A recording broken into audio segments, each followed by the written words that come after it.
ഈ വീഡിയോയിൽ കുറേ സംഭവങ്ങൾ ഇതിനകത്ത് ഉൾപ്പെടുത്തിയിട്ടുണ്ട്. റഷ്യയുടെ security council secretary Sergei Shoigu North Korea സന്ദർശിച്ചിരിക്കുകയാണ്.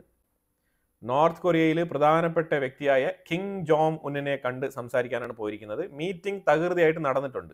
Russia ഇതുമായിട്ട് ബന്ധപ്പെട്ട് പറഞ്ഞിരിക്കുന്ന സ്റ്റേറ്റ്മെന്റ് എന്ന് പറഞ്ഞാൽ ഇത് സാധാരണ ഫ്രണ്ട്ലി മീറ്റ് ആണ് എന്നാണ് പറഞ്ഞിരിക്കുന്നത്. പക്ഷേ ഇതിൻ്റെ പിന്നാമ്പുറം നമ്മൾ ചെക്ക് ചെയ്ത് നോക്കി കഴിഞ്ഞാൽ നമുക്ക് മനസ്സിലാക്കാൻ പറ്റുന്നത് ഇത് ശരിക്കും ഒരു നോർമൽ മീറ്റിംഗ് അല്ല.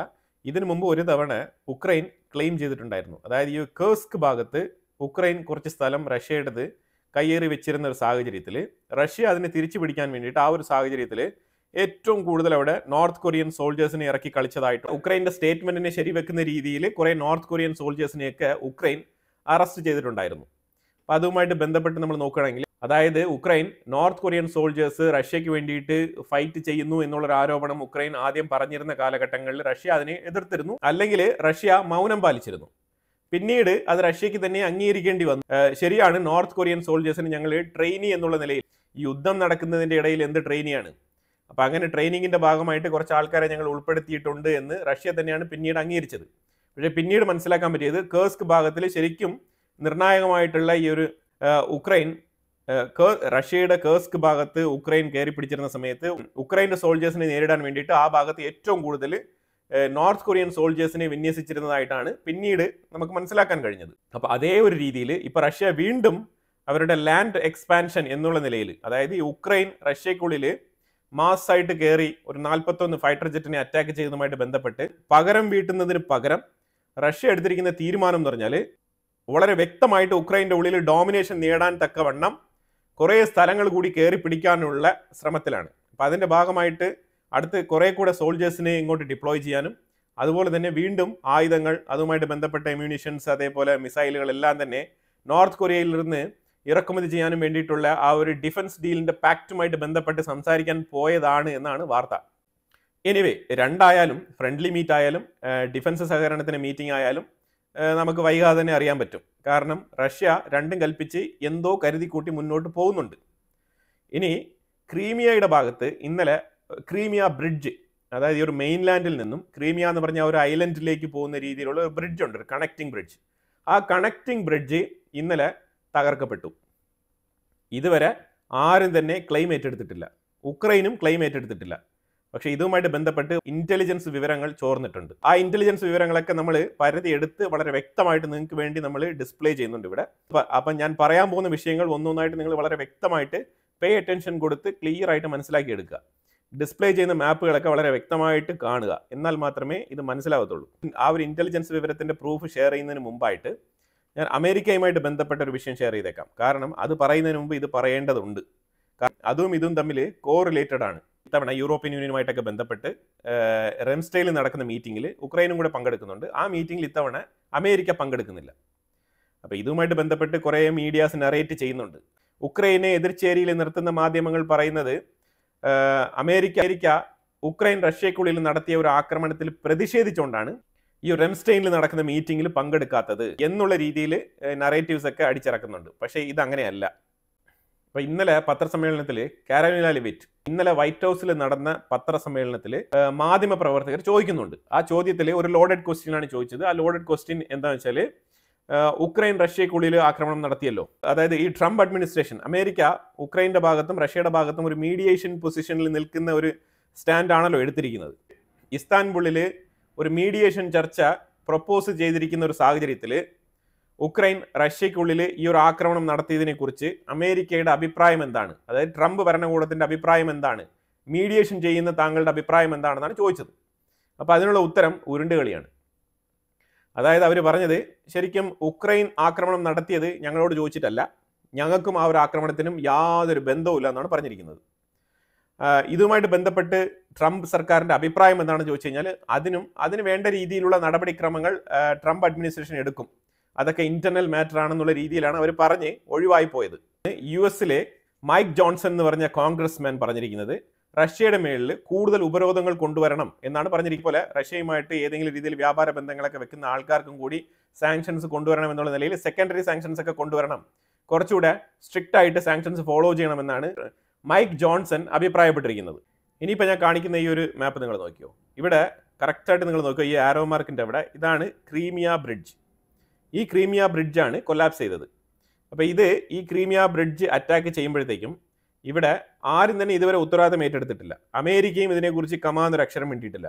പക്ഷേ അതായത് ഈ ഒരു ബ്ലാക്ക് സീ ഏരിയയിൽ ആരൊക്കെ ഉണ്ടായിരുന്നു, ഈ ഒരു ക്രീമിയ ബ്രിഡ്ജ് അറ്റാക്ക് ചെയ്ത് തകർക്കുന്ന സമയത്ത് ഏതൊക്കെ രാജ്യങ്ങളുടെ പ്രസൻസ് ഈ ബ്ലാക്ക് സീയുടെ മേളിൽ ഉണ്ടായിരുന്നു എന്നുള്ളതാണ് നമ്മളിവിടെ വളരെ വിശദമായിട്ട് നോക്കിയത്. ഈ റഡാർ സാറ്റലൈറ്റ് മാപ്പിൽ വളരെ വ്യക്തമായിട്ട് കാണിക്കുന്നുണ്ട്. അതായത് ഈ ഒരു ക്രീമിയ ബ്രിഡ്ജിന്റെ തൊട്ടിപ്പുറത്ത് തന്നെ അതായത് അത് തകർക്കപ്പെടുന്ന സമയത്ത് അത് മോണിറ്റർ ചെയ്തുകൊണ്ട് അതിനെ വാച്ച് ചെയ്തുകൊണ്ട് അമേരിക്കയുടെ ഒരു ഫ്ലൈറ്റ് ഇപ്പുറത്തുണ്ടായിരുന്നു.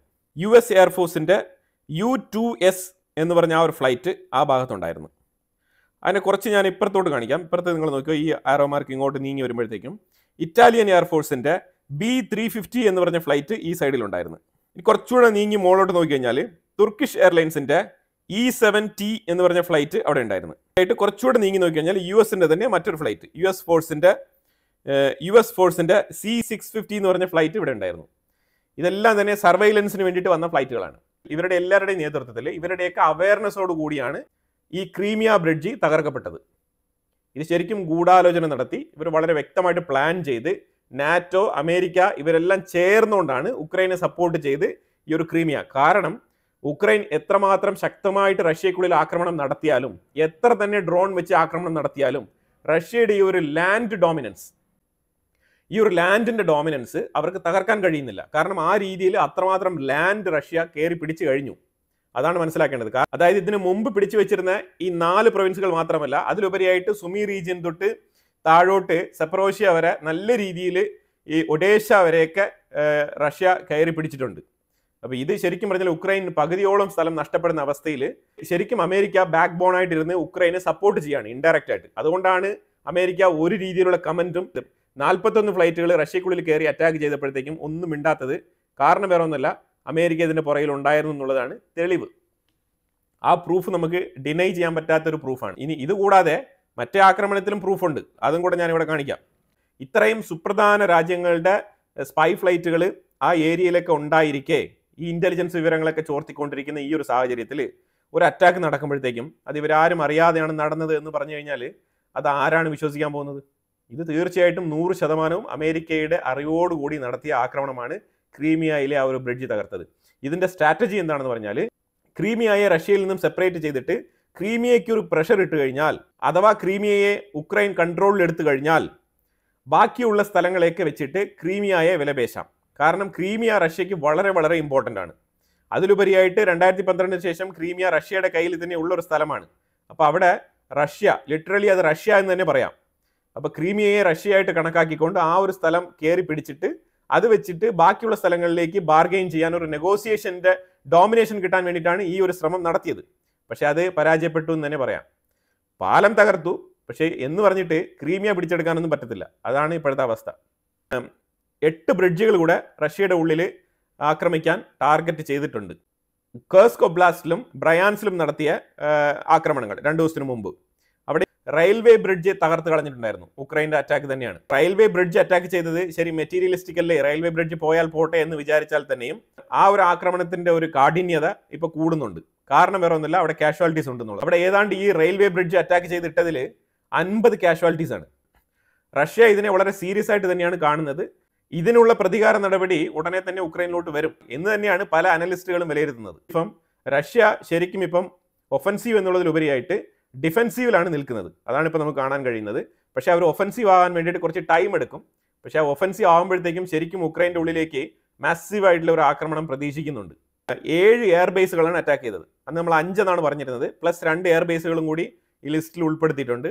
7 എയർബേസുകളാണ് അറ്റാക്ക് ചെയ്തത്. ഈ 7 എയർബേസുകളുമായിട്ട് പല സ്ഥലങ്ങളിലും ഈ ഒരു ഫൈറ്റർ ജെറ്റുകളൊക്കെ പാർക്ക് ചെയ്ത് വെച്ചിട്ടുണ്ടായിരുന്നു. അതാണ് പോയി അറ്റാക്ക് ചെയ്തത്. ഉക്രൈൻ എങ്ങനെയാണ് ഈ ഒരു അറ്റാക്ക് നടത്തിയതെന്ന് നമ്മൾ അന്നേ ഡൗട്ട് പറഞ്ഞിട്ടുണ്ടായിരുന്നു. ഇതിന്റെ പുറകിൽ ആരെങ്കിലും ഉണ്ടോ എന്നുള്ളതിനെ കുറിച്ച്. ശരിക്കും ഇതിന്റെ പുറകിൽ ആൾക്കാരുണ്ട്. അതെങ്ങനെയാണ് തെളിവ് പുറത്തു വന്നെന്ന് പറഞ്ഞാൽ, ഈ സ്ഥലങ്ങളെല്ലാം, ഈ എയർബേസുകളെല്ലാം അമേരിക്കൻ സാറ്റലൈറ്റ് കമ്പനി വളരെ വ്യക്തമായിട്ട് പിക്ചർ എടുത്തിട്ടുണ്ട്. അതെല്ലാം തന്നെ ഹൈ ക്വാളിറ്റി ഹൈ ഡെഫിനിഷൻ പിക്ചറാണ് എടുത്തിരിക്കുന്നത്. അതായത് തുടരെ കൊടുത്തിരിക്കുന്നത് ഈ മാപ്പിൽ ഞാൻ കൊടുത്തിരിക്കുന്നതാണ്. വളരെ വ്യക്തമായിട്ട് നിങ്ങൾക്ക് വളരെ ഡീറ്റെയിൽ ആയിട്ട് നോക്കി കഴിഞ്ഞാൽ മനസ്സിലാവും. 25-ാം തീയതി ഫോട്ടോ ക്ലിക്ക് ചെയ്തിട്ടുണ്ട്, 26-ാം തീയതി ഫോട്ടോ ക്ലിക്ക് ചെയ്തിട്ടുണ്ട്. പിന്നെ ഈ ഒരു ആക്രമണം നടക്കുന്നതിന്റെ തൊട്ട് മുമ്പുള്ള ദിവസങ്ങളായിട്ടുള്ള 31-ാം തീയതി, അതായത് മെയ് 31-ാം തീയതി വളരെ ഡീറ്റെയിലിംഗ് ആയിട്ടുള്ള മൈന്യൂട്ട് ആയിട്ടുള്ള സാറ്റലൈറ്റ് ഇമേജ് ക്യാപ്ചർ ചെയ്തിട്ടുണ്ട്. ഇതിനകത്ത് വളരെ ഡീറ്റെയിൽ ആയിട്ട് ഈ HD ഇമേജ് എടുത്തത് എന്തുകൊണ്ടാണെന്ന് പറഞ്ഞാൽ ഈ ഫ്ലൈറ്റുകളൊക്കെ എയർക്രാഫ്റ്റുകളൊക്കെ അവിടെ തന്നെ പാർക്ക് ചെയ്തിട്ടുണ്ടോ എന്നുള്ളത് ഉറപ്പുവരുത്താൻ വേണ്ടിയിട്ടാണ് ഈ ഒരു ഡീറ്റെയിലിംഗ് ആയിട്ടുള്ള ഇമേജ് ക്ലിക്ക് ചെയ്തിരിക്കുന്നത്. ഈ ഒരു ഇമേജ് ക്ലിക്ക് ചെയ്ത് ഉക്രൈനിലോട്ട് പാസ് ചെയ്ത് കൊടുത്തിട്ടുണ്ട് അമേരിക്കയാണ് ഈ ഒരു വേല ചെയ്തത്. അമേരിക്കയ്ക്ക് വളരെ വ്യക്തമായിട്ട് അറിയാമായിരുന്നു അവിടെ ആക്രമണം നടക്കാൻ പോകുന്നുള്ളത്. അപ്പോൾ ഇപ്പം മനസ്സിലായല്ലോ കാരോലിന ലെവിറ്റ് എന്താണ് പറഞ്ഞത്. ഇതുകൊണ്ടാണ് കാരോലിന ലെവിറ്റിന്റെ സ്റ്റേറ്റ്മെന്റ് ഞാൻ ഇതിനു മുമ്പേ പറയണമെന്ന് പറഞ്ഞത്. കാരോലിന ലെവിറ്റ് പറഞ്ഞത് ഞങ്ങളുടെ അറിവോടുകൂടിയല്ല ഉക്രൈൻ ഈ ആക്രമണം നടത്തിയത് എന്നാണ് കാരോലിന ലെവിറ്റ് പറഞ്ഞത്. ഇപ്പം മനസ്സിലായല്ലോ അമേരിക്കയുടെ ചില ചെയ്കകൾ, അമേരിക്കയുടെ മീഡിയേഷൻ, അമേരിക്കയുടെ ഇടപെടലുകൾ ഇതൊക്കെ എങ്ങനെ ആയിരിക്കും എന്നുള്ളതിന്റെ ഒരു എക്സാമ്പിളാണ് ഞാനിവിടെ തുറന്നു കാണിച്ചത്. ഇപ്പം എല്ലാവരും ഓർക്കണം. എന്തിനാണ് ഓർക്കേണ്ടത്? ഓപ്പറേഷൻ സിന്ദൂറിൽ ഇന്ത്യയും പാകിസ്ഥാനും ഇടയിൽ അമേരിക്ക മീഡിയേഷൻ ചെയ്തു എന്ന് പറഞ്ഞില്ലേ, അതിനെ നിങ്ങൾ ഓർക്കണം. കാരണം അമേരിക്ക ഇങ്ങനെ വെള്ളം ചേർക്കാതെ കള്ളം പറയാൻ മിടുക്കരാണ്. അതാണ് നമ്മൾ ഇതിനകത്ത് ഏറ്റവും കൂടുതൽ ഊന്നി പറയേണ്ട വിഷയം. ഇത്രയും ഫോട്ടോസ് 5-6 ദിവസങ്ങളായിട്ട് സ്റ്റേജ് ബൈ സ്റ്റേജ് ആയിട്ട് എടുത്ത് വളരെ കൃത്യമായിട്ട് ഇൻഫർമേഷൻ ഉക്രൈന് പാസ് ചെയ്ത് കൊടുത്തിട്ടുണ്ട്. ഇൻഫാക്ട് അവർ ഹെൽപ്പ് ചെയ്തിട്ടുണ്ടാവും. ഈ ഡ്രോണുകളൊക്കെ അകത്ത് കൊണ്ടുപോയി പാർക്ക് ചെയ്യാനും ഈ ഒരു ട്രക്കുകളൊക്കെ പാർക്ക് ചെയ്യാൻ വേണ്ടിയിട്ടുള്ള വളരെ വ്യക്തമായിട്ടുള്ള ഹെൽപ്പ് അമേരിക്കയുടെ ഭാഗത്ത് നിന്ന് ഉക്രൈന് കിട്ടിയിട്ടുണ്ട്. അല്ലാതെ ഇവർക്ക് ഈ ഒരു ഓപ്പറേഷൻ ഒരിക്കലും ചെയ്യാൻ പറ്റില്ല. നമ്മൾ ഈ ഒരു ആക്രമണത്തിനെ കുറിച്ച് ഞാൻ അന്ന് വീഡിയോ ഇട്ടപ്പോഴത്തേക്കും ആ വീഡിയോയുടെ ടൈറ്റിൽ ശരിക്കും പറഞ്ഞാൽ റഷ്യ ലോസ്റ്റ് 40 എയർക്രാഫ്റ്റ്സ് എന്നാണ് ആ ഒരു ടൈറ്റിൽ കിടക്കുന്നത്. ആ വീഡിയോ കണ്ടു കഴിഞ്ഞാൽ നിങ്ങൾക്ക് വളരെ വ്യക്തമായിട്ട് മനസ്സിലാവും. അന്ന് ഞാൻ വളരെ വ്യക്തമായിട്ട് പറഞ്ഞിട്ടുണ്ടായിരുന്നു അമേരിക്കയുടെ ഇടപെടൽ, അതായത് ഉക്രൈൻ ഇങ്ങനെ ഒരു ആക്രമണം, കാരണം സെലൻസ്കിയെ കൊണ്ട് ഇങ്ങനത്തെ ഒരു ആക്രമണം ഒന്നും ചെയ്യാൻ പറ്റില്ല. ഇത് ശരിക്കും പറഞ്ഞാൽ സ്കിൽഡ് ആയിട്ടുള്ള ഡിഫൻസിൽ നല്ല എക്സ്പീരിയൻസ് ഉള്ള ആൾക്കാർ, എക്സ്പെർട്ട് ഉള്ള ആൾക്കാരാണ് ഈ ഒരു രീതിയിലുള്ള ഓപ്പറേഷൻ ചെയ്യാൻ പറ്റുക. പേജർ ആക്രമണം മോഡലിലുള്ള ഒരു ഓപ്പറേഷനാണ് നടത്തിയിരിക്കുന്നത്. ഇത് ഉക്രൈനെ കൊണ്ട് സാധ്യമല്ല. ഇതിന്റെ പുറകിൽ വേറെ തലകളുണ്ട് എന്നുള്ളത് ഞാൻ അന്നേ പറഞ്ഞിരുന്നു. അതുമായിട്ട് ബന്ധപ്പെട്ട വാർത്തകളാണ് ഇപ്പോൾ പുറത്ത് വന്നുകൊണ്ടിരിക്കുന്നത്. റഷ്യ ഇന്നലെ ഉക്രൈൻ്റെ ഉള്ളിൽ 95 ഡ്രോണുകൾ അയച്ച് ആക്രമണം നടത്തിയിട്ടുണ്ടായിരുന്നു. അതിൽ 36 ഡ്രോണുകൾ ഉക്രൈൻ ഇന്റർസെപ്റ്റ് ചെയ്തതായിട്ട് പറഞ്ഞിട്ടുണ്ട്. ഇതൊക്കെ അവരുടെ റെഗുലർ മിലിറ്ററി ഓപ്പറേഷന്റെ ഭാഗമായിട്ട് നടത്തുന്ന ആക്രമണങ്ങളാണ്. ഇതെല്ലാം തന്നെ മുൻനിരയിലാണ് ഈ ഓപ്പറേഷൻസ് ഒക്കെ നടക്കുന്നത് കേട്ടോ. ഫ്രണ്ട് ലൈനിൽ എന്ന് പറയുന്നത് സുമി റീജിയൻ ഒക്കെയാണ്. ഏതാണ്ട് കീവിന്റെ ഒക്കെ അടുത്തായിട്ട് എത്തിയിട്ടുണ്ട് ഇപ്പം റഷ്യൻ ആർമി. മോസ്കോയിൽ ഇന്നലെ രാത്രി മൊത്തം വെളുക്ക മീറ്റിംഗ് ആയിരുന്നു. അതായത് ഇന്നലെ വൈകുന്നേരം തുടങ്ങിയ മീറ്റിംഗ് നേരം വെളുക്കുമ്പോഴാണ് തീർന്നത്. ഹൈ റാങ്കിൽപ്പെട്ട ഉദ്യോഗസ്ഥരാണ് ഈ മീറ്റിംഗിൽ പങ്കെടുത്തത്. റഷ്യക്കുള്ളിൽ നടന്ന ഈ ഒരു ആക്രമണത്തിനെ വിലയിരുത്താൻ വേണ്ടിയിട്ടും കൂടിയാണ് ഈ ഒരു മീറ്റിംഗ് നടന്നതായിട്ട് മനസ്സിലാക്കാൻ പറ്റുന്നത്. UK പറഞ്ഞിരിക്കുന്നത് 1 ലക്ഷം ഡ്രോണുകൾ ഞങ്ങൾ ഉക്രൈന് സപ്ലൈ ചെയ്യാൻ റെഡിയാണെന്നാണ് പറഞ്ഞിരിക്കുന്നത്. അവർ 1 ലക്ഷം ഡ്രോൺ മാനുഫാക്ചറിങ് ചെയ്ത് ഉക്രൈന് സപ്ലൈ ചെയ്യാൻ തയ്യാറായിട്ടിരിക്കുന്നു എന്നാണ് UK പറഞ്ഞിരിക്കുന്നത്. അവർ നല്ല രീതിയിൽ ആയുധം ഉൽപ്പാദിപ്പിക്കുന്നുണ്ട്. ആ ഉൽപ്പാദിപ്പിക്കുന്ന ആയുധങ്ങൾ ഉക്രൈനിലോട്ട് നല്ല രീതിയിൽ ചവിട്ടിത്തള്ളി വിടുന്നുണ്ട്. ഉക്രൈൻ ഏത് അവസ്ഥയിലാവും എന്നുള്ളത് വലിയൊരു ചോദ്യചിഹ്നമാണ് ഇപ്പോൾ. ഈ തിരി കൊളുത്തി കൊടുക്കുന്നവനെ UK ഒക്കെ ഇങ്ങനെ കൊടുത്തുകൊണ്ടിരിക്കും. UK എന്നിട്ട് അവിടെ തന്നെ ഉണ്ടാവും. പക്ഷേ ഇവിടെ കാര്യങ്ങളൊക്കെ തകിടം അറിയാൻ പോകുന്നത് ഉക്രൈൻ്റെ ഉള്ളിലാണ്. ഇത് റഷ്യ അങ്ങോട്ട് അറ്റാക്ക് ചെയ്യുന്നു, ഇങ്ങോട്ട് അറ്റാക്ക് ചെയ്യുന്നു, അവിടെ ആക്രമിക്കുന്നു, ഇവിടെ ആക്രമിക്കുന്നു, റഷ്യ തീവ്രവാദിയാണ് എന്നൊക്കെ പറഞ്ഞുകൊണ്ടിരുന്ന സെലൻസ്കി ശരിക്കും പറഞ്ഞാൽ നാറ്റോ, യൂറോപ്യൻ യൂണിയൻ ഇവരൊക്കെ ചേർന്ന് വലിയൊരു ടീം തന്നെ ചേർന്നുകൊണ്ട് പല ഭാഗങ്ങളിലായിട്ട് ഈ ബ്ലാക്ക് സീയുടെ പല ഭാഗങ്ങളിൽ തന്നെ ഇവർ ട്രെയിനിങ് നടത്തിയിട്ടുണ്ട്. ഇവർ നിരന്തരം ട്രെയിനിങ് എടുത്തുകൊണ്ടിരിക്കുകയാണ്. ഇവർ ശരിക്കും പറഞ്ഞാൽ റഷ്യയെ ഏത് രീതിയിൽ ആക്രമിക്കാം എന്നുള്ളതിനെ കുറിച്ച് വളരെ വ്യക്തമായിട്ടുള്ള ട്രെയിനിങ് നടത്തിക്കൊണ്ടിരിക്കുകയാണ്. ഇത് ഉക്രൈനെ കൊണ്ട് സാധ്യമല്ല. അതുകൊണ്ടാണ് UK, ഫ്രാൻസ്, ഇതേപോലത്തെ യൂറോപ്യൻ യൂണിയനുമായിട്ട് ബന്ധപ്പെട്ട നാറ്റോ രാജ്യങ്ങളും കൂടെയൊക്കെ ചേർന്നുകൊണ്ട് ഈ ഒരു പ്രവൃത്തി നടക്കുന്നത്. ശരിക്കും നാറ്റോ ഫ്രണ്ട് ലൈനിൽ വരാതെ തന്നെ ഫ്രണ്ട് ലൈനിൽ വന്ന് നിന്ന് യുദ്ധം ചെയ്യുന്ന ഒരു സാഹചര്യമാണ് ഇപ്പം നടന്നുകൊണ്ടിരിക്കുന്നത്. ശരിക്കും നാറ്റോ ഉക്രൈൻ്റെ ഉള്ളിൽ ഉണ്ട് എന്ന് പുടിൻ പറഞ്ഞതിന്റെ ആ ഒരു സത്യാവസ്ഥ ഇപ്പോഴാണ് പുറത്തു വന്നുകൊണ്ടിരിക്കുന്നത്. ശരിക്കും നാറ്റോ തന്നെയാണ് ഈ ഒരു യുദ്ധം നയിച്ചുകൊണ്ടിരിക്കുന്നത്. പക്ഷേ ഇൻഡയറക്ട്ലി അത് ചെയ്യുന്നു, അത്രേ ഉള്ളൂ. ഞാനിവിടെ ഒരു വീഡിയോ പ്ലേ ചെയ്യുന്നുണ്ട്. ഈ വീഡിയോ കണ്ടോളൂ. അതായത് ഫുഡ് ഡെലിവറിക്ക് വരുന്ന ആൾക്കാരാണ് ഇത്. ഈ വീഡിയോ ഉക്രൈനിൽ സംഭവിച്ചതാണ്. കാരണം ഉക്രൈനിൽ സോൾജേഴ്സിന്റെ ഷോർട്ടേജ് ഉണ്ട്. അപ്പോൾ അതുകൊണ്ട് ഇപ്പം ഒരു പുതിയ പദ്ധതി എന്ന് പറഞ്ഞാൽ ഈ സൊമാറ്റോ, സ്വിഗ്ഗി ഇങ്ങനെയൊക്കെ ഓർഡർ ചെയ്യുന്നുണ്ടല്ലോ. ഇതേപോലെ ഉക്രൈൻ്റെ ഉള്ളിലും ഫുഡ് ഡെലിവറി സിസ്റ്റംസ് ഉണ്ട്. അപ്പം അങ്ങനെ ഫുഡ് ഡെലിവറി ഓർഡർ ചെയ്യുന്ന ആൾക്കാർക്ക് ഡെലിവറി ചെയ്യാൻ വേണ്ടിയിട്ട് 2 മിലിറ്ററി ഉദ്യോഗസ്ഥരാണ്, ഗവൺമെൻറ് ഉദ്യോഗസ്ഥരാണ് പോയത്. ഇവർ ഭടന്മാരാണ്, മിലിറ്ററി ഉദ്യോഗസ്ഥർ. അപ്പോൾ അവിടെ പോയിട്ട് ഫുഡ് ഡെലിവറി ചെയ്യുമ്പോഴത്തേക്കും സ്വാഭാവികമായിട്ട് ഇവർ ഡെലിവറി ചെയ്യും. ലേഡി ആണെങ്കിൽ കുഴപ്പമില്ല, ഫുഡ് ഡെലിവറി ചെയ്തിട്ട് അവർ മടങ്ങും.